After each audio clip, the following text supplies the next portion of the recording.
Good morning and welcome to worship. Throughout this summer, we have been hearing stories from 2 Samuel.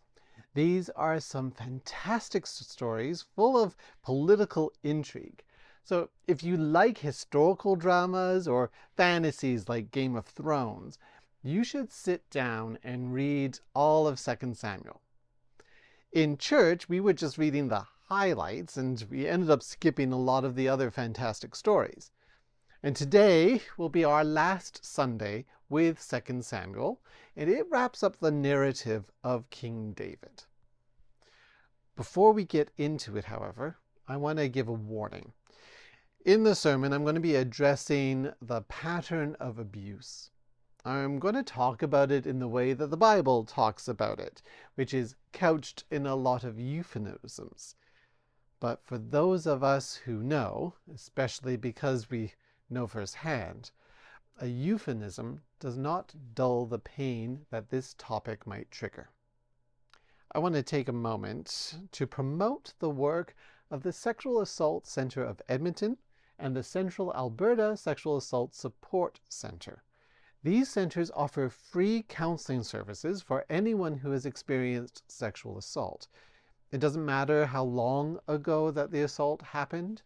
We know it takes years, sometimes decades, to process and come to a place where you are ready to talk about it.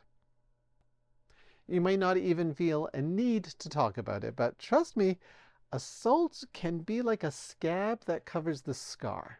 Most days it's fine, but then something happens that tears the scab off and you're wounded all over again.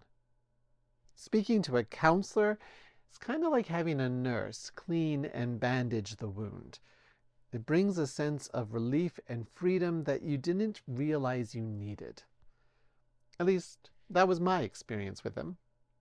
I recommend searching these groups online, but if you have questions about them or you need assistance in booking a counseling session, I am happy to help with that. And if those centers aren't right for you, but you want to chat about anything at all, especially any thoughts that today's worship might bring up, send me a text or an email and we'll schedule a time to chat. I'd love to sit down for coffee with you. But now, let's turn our attention to worship, bringing our wounds and our scars to the great physician, the balm of Gilead, the wellspring of life. In God, we will find healing and wholeness.